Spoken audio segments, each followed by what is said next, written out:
Shalom saudara yang dikasihi Tuhan, hari ini kita mau melanjutkan bagaimana kita belajar melayani anak-anak muda. Dan hari ini kita mau belajar bersama-sama di dalam bertumbuh bersama dengan komunitas.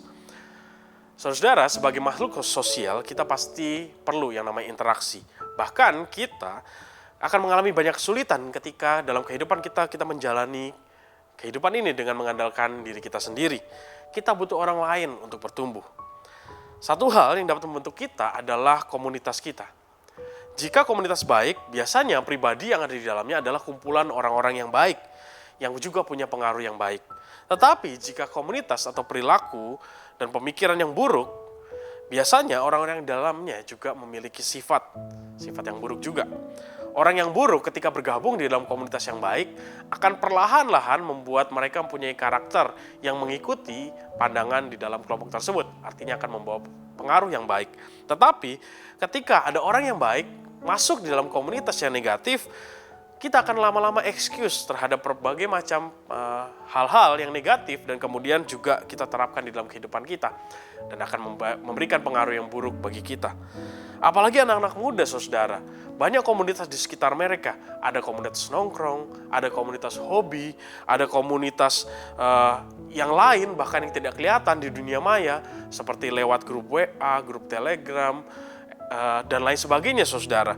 Dan pasti di dalamnya ada komunitas-komunitas yang membawa dampak buruk bagi kehidupan mereka.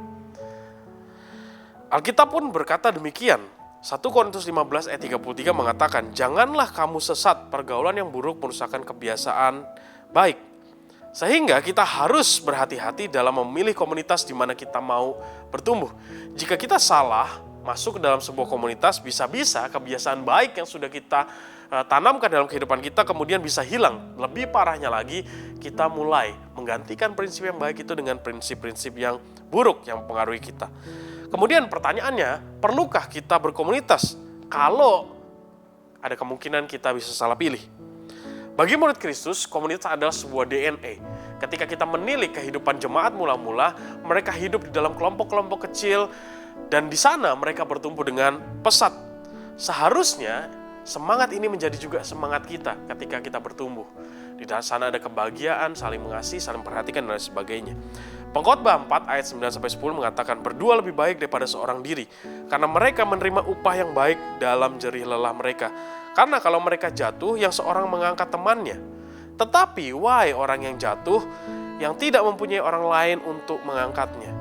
Bagi kaum muda, saudara, komunitas ada komunitas yang penting bagi kita juga. Tetapi bagi pemuda adalah sangat penting untuk bisa berkomunitas di tempat komunitas yang benar. Karena mereka tidak bisa memilah mana komunitas yang baik dan mana yang buruk bagi mereka.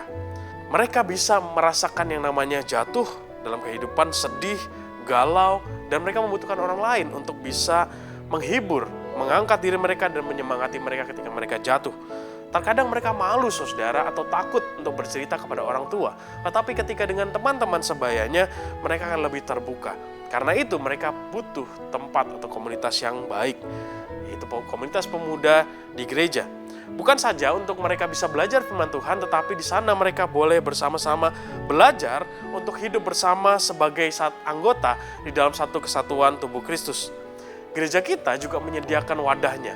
Ada ENS Community di mana anak-anak muda bisa berkumpul di dalamnya, bertumbuh di dalamnya. Di sana bisa belajar kebenaran firman Tuhan, belajar memperhatikan, belajar diperhatikan juga, dan juga bisa melayani bersama-sama. Karena itu, saudara, saya mengajak kita yang masih muda untuk ayo kita bergabung dan bertumbuh di dalam komunitas ini sebagai tempat di mana kita bisa bertumbuh di dalam Tuhan. Dan saya juga mendorong para orang tua yang memiliki anak-anak muda di rumah untuk boleh mensupport mereka, mendorong mereka mengikuti kegiatan-kegiatan di gereja sehingga mereka bisa bertumbuh di dalam kerohanian mereka, semakin mengasihi Tuhan dan belajar bersama-sama melayani sejak mereka muda. Mohon dukungan doanya juga terhadap ENS Community supaya kami terus boleh menjadi berkat untuk melayani anak-anak muda, menjangkau mereka dan menjadi berkat buat mereka lebih dalam lagi. Tuhan Yesus memberkati kita semua.